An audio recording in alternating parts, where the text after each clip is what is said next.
Hi everyone, আসসালামু আলাইকুম। Welcome to my another blog. তো আজকে আপনাদের সাথে শেয়ার করব আমাদের জামালপুরের ঐতিহ্যবাহী একটা পিঠা, যার নাম হচ্ছে গড়গড়ি পিঠা। তো এইটার অনেকগুলা নাম আছে। তো অনেকে এটাকে মেরা পিঠা বা মুট পিঠা বলে থাকে। তো আমাদের অঞ্চলে এটাকে বলে গড়গড়ি পিঠা। যাই হোক, আজকে আপনাদের সাথে এই রেসিপিটাই শেয়ার করব। তো এই পিঠা বানানোর জন্য আমি চালের গুঁড়াকে ভালোভাবে তাওয়ায় ভেজে নিয়েছি, আর কিছু তিলও, সাদা তিল যেটা, সেটাও ভেজে নিয়েছি। ভেজে নিয়ে ফুটন্ত গরম পানি দিয়ে আমি তিল আর চালের গুঁড়াকে একসাথে মিক্স করে একটা ডো বানিয়ে নিয়েছি। তারপর আমি অল্প অল্প করে ডো থেকে একটু একটু করে নিয়ে হাত দিয়ে ভালো করে শেপ করে এভাবে গোল করে হাতের তালুতে এভাবে গোল করে নিয়ে আমি একটা শেপ করে নিচ্ছি। তো আপনারা দেখলে বুঝতে পারবেন যে আমি এটা কিভাবে বানাচ্ছি।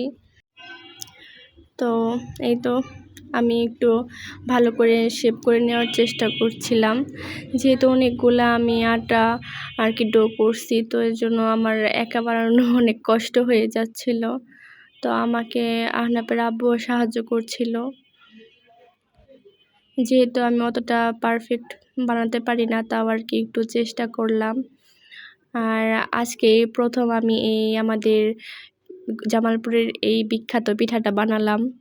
তো এই তো দেখুন, আমাকে আহনাফের আব্বু বানিয়ে দিচ্ছিল। ও আর কি আমার চেয়ে অনেক ভালো পারে এই পিঠাটা বানাতে।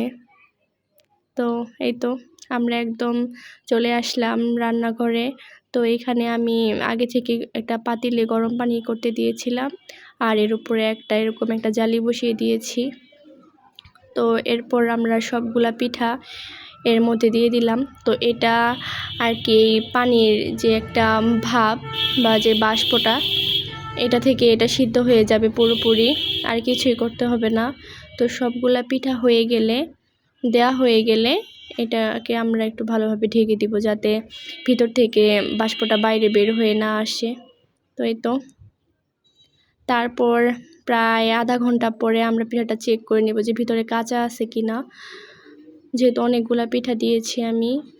এই তো আমি আধা ঘন্টা পর চেক করে নিলাম যে আমার সবগুলা পিঠা একদম পারফেক্টভাবে সিদ্ধ হয়ে গেছে। তো আমি তো এইভাবেই খাচ্ছিলাম।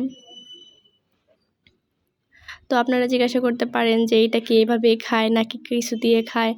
তো এটা ইচ্ছা করলে এভাবেও খাওয়া যাবে, আর যদি কেউ এভাবে পছন্দ না করেন তাহলে পিঠাগুলোকে এরকম পাতলা পাতলা করে স্লাইস করে নেবেন। তারপরে এরকম তাওয়ায় হালকা একটু তেল দিয়ে পিঠাগুলোকে ভেজে নেবেন হালকা লাল লাল করে। এইভাবে আসলে সবচেয়ে বেশি ভালো লাগে, পিঠাটা একদম ক্রিস্পি ক্রিস্পি হয়ে যায়।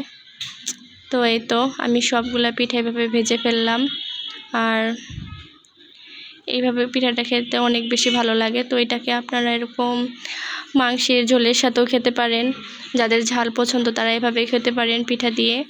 আর যারা আমার মতো মিষ্টি পছন্দ করেন তারা এরকম এই তো কাঁঠাল দিয়েও খেতে পারেন। তো আমাদের অঞ্চলে বেশিরভাগ এই পিঠাটা এই কাঁঠালের সাথেই খায়, তো অনেকেই পছন্দ করে কাঁঠালের সাথে খেতে। তো এই তো টাটা।